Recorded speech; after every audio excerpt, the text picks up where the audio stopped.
He passed like magic, shot like Curry, and has more MVPs than Shaq and Kobe. One of the most unselfish people. It was never about him. He revolutionized the way a point guard plays the game. He's one of the best point guards we've ever had. But did Steve Nash really deserve those MVPs? Was he really as good as his highlights? Steve Nash, this is the story about him. He was born in South Africa but raised in Canada, where he played soccer, basketball, and hockey. So the chances of Steve becoming a basketball player were virtually 0%. While his dad, John, played soccer professionally and his mom, Jean, played PR netball, they never forced Steve into sports, especially not basketball, which Steve first started playing at 12 years old. But even being the MVP of his youth soccer league immediately after he picked up basketball, Steve was hooked.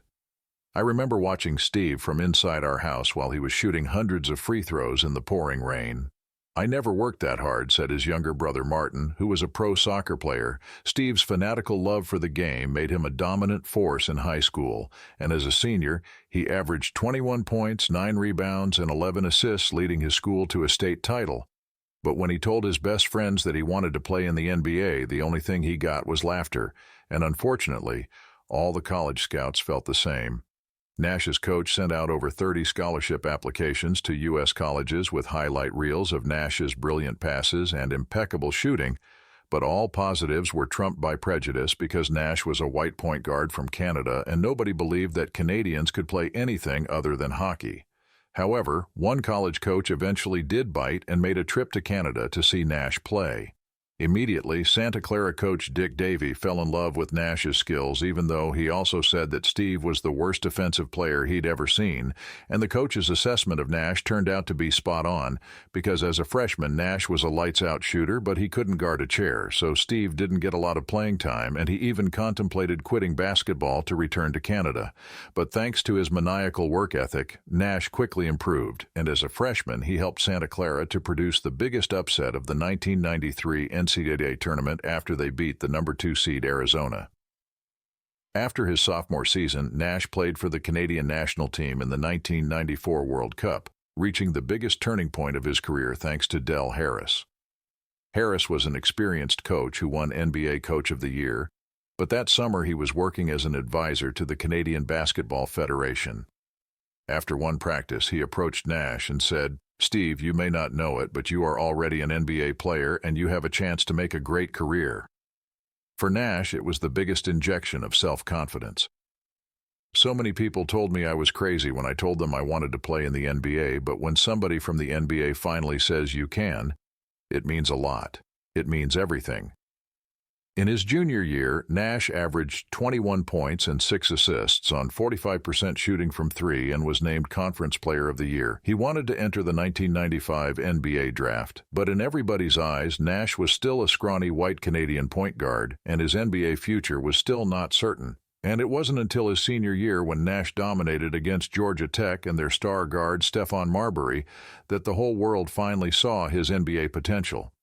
The Suns liked Nash and viewed him as a great backup for Kevin Johnson, so in the '96 draft, which would prove to be the greatest draft class of all time, Steve Nash was drafted with the 15th overall pick. "I'm hoping that I'm going to start a steady stream of players from Canada into the NBA." But not everybody was happy with the Suns' draft choice. Fans booed Nash, feeling the management wasted a pick on a physically inferior point guard from a weak college.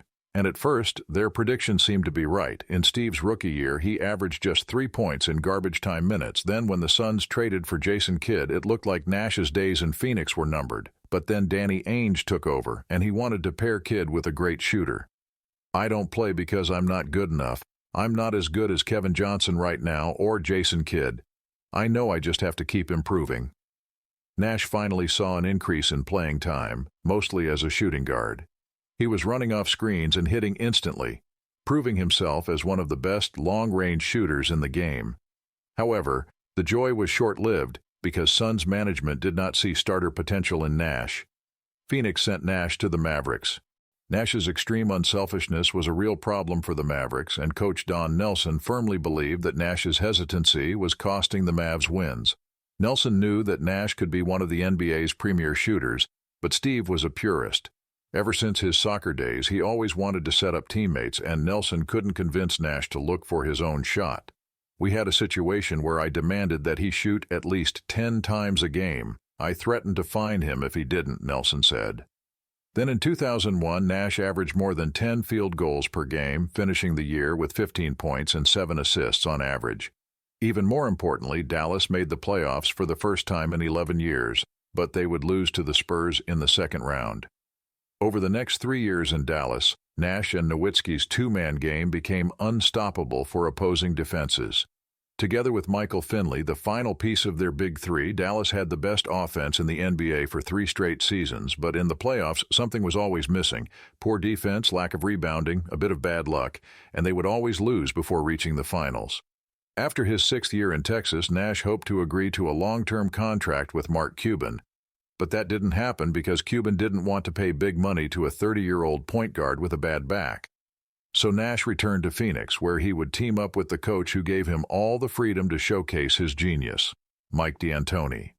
D'Antoni was an offensive mastermind, and he was the first NBA coach to implement a spread pick-and-roll offense. This involved playing with 4 great three-point shooters on the floor, which is normal now, but revolutionary 20 years ago.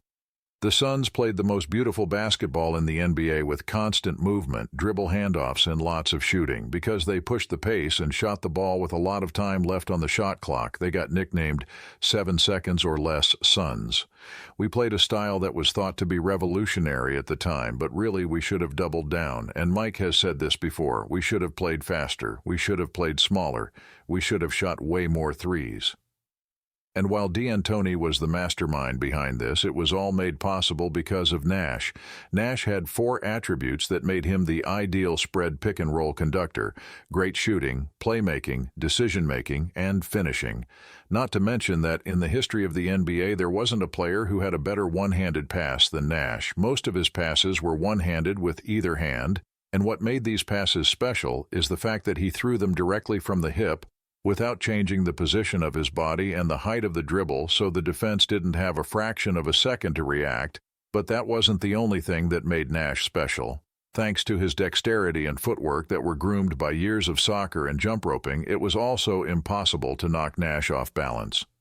There was a legendary story that Nash was able to keep balance while standing on a Pilates ball and simultaneously jump rope like prime Muhammad Ali. Steve would excel in any sport that requires hand-eye coordination. Apart from that, I don't think I've seen a basketball player with better balance in my life, D'Antoni said. Because of all these attributes and great court vision, Nash became a master of dribble penetration, something he did better than any other point guard in NBA history. Nash was a pioneer of dribble probing, where he would keep his dribble alive in the paint and not immediately take the shot like other point guards. Nash would often maintain his dribble in the paint to extend the period in which he commanded the opponent's attention, which created more opportunities for teammates to spring free. The move became known as Nashing, and it's a legacy of Nash that is now commonly used by players like Steph Curry or Chris Paul. From 2004 to 2010, Phoenix finished top 2 in the league in offensive rating every season, and Nash led the NBA in assists 5 times. But what was even more impressive than his passing was how insanely efficient Nash was. Between 2006 and 2010, Nash had 4 seasons with 50-40-90 shooting splits, not including the 2007 season where he shot 89.9% from the free throw line, meaning that he needed just one more made free throw to make the 50-40-90 club again. Only 10 players in NBA history shot 50-40-90 for a season, but KD and Bird are the only players to do it 2 times, while Nash had 4 such seasons. With such phenomenal efficiency, it's a shame that Nash was always so focused on setting up teammates and didn't take more shots. I was too conservative shooting the ball. I should have walked into way more threes. I should have looked for more threes. Steve never averaged 20 points per game, which probably hurt him and the Suns in the playoffs. In 2005, Phoenix made the conference finals against the Spurs. Stoudemire averaged 37 and 10 in the series, and Nash had 23 plus 10 assists. But Tim Duncan and the Spurs were simply too good on their way to an NBA championship. In 2006, the Suns lost Stoudemire because of a knee injury, and nobody expected them to go far, but Nash led them past Kobe and the Lakers and then the Clippers to reach another conference finals. But they would lose again, this time to Nash's best friend Dirk. In 2007, Amari returned to all-star form, and this was the Suns' best chance to win it all. After they defeated Kobe again, they met their biggest nemesis, the Spurs, in an extremely tough series filled with cheap fouls, elbows to the face, and controversy. Late in Game 4, Spurs' Robert Horry knocked Nash into the scorer's table at midcourt and was charged with a flagrant foul and ejected. The Suns won 104-98, tying the series at 2-2. Nash played phenomenally and finished the game with 24 points and 15 assists. The day after the game, the NBA announced that Horry would be suspended for 2 games for the flagrant foul against Nash, but what they also said shocked the Suns and the entire world. Because they left the bench after Horry's foul on Nash, Amari Stoudemire and Boris Diaw were also suspended 1 game each. So for the lesser offense, the Suns lost 2 players and the Spurs lost 1 player. What was unfortunate about both of them is that I think that Amari and Boris were more interested in coming to me than instigating, Nash said. San Antonio won Game 5 in Phoenix 88-85 and then won Game 6 at home to clinch the series. Man, what a terrible blow rewatching it. The following year, Phoenix acquired an aging Shaquille O'Neal as a last-ditch effort to battle with Duncan, but all this countermeasure did was a gentleman's sweep in the first round versus the Spurs. In 2010, the Suns made another conference finals, but by then they were too old, and Nash retired without ever even making the finals, let alone a championship. "I should have made Steve shoot more," D'Antoni said years later. "I told Steve Nash that you should have shot more threes. I should have made you shoot more." D'Antoni was absolutely right, and Nash's career could have been even better if he played in the modern NBA with a ton of three-point shooting. Nash is the second greatest free throw shooter ever at 90.4%, behind only Steph Curry at 90.8%. Behind the arc, Nash shot 42.8%, which is the 11th best mark ever, ahead of Steph, who is number 12. And at 49% from the field, Steve is one of the rare point guards to ever shoot close to 50%. And he has come closest to shooting 50, 40, 90 for his entire career. Shaq could have won the MVP in 2005, and Kobe's 35 points per game could have won him the MVP in 2006, but Steve absolutely deserved to win because he was the best shooter and the best passer in the game simultaneously, something that no other player achieved before or since.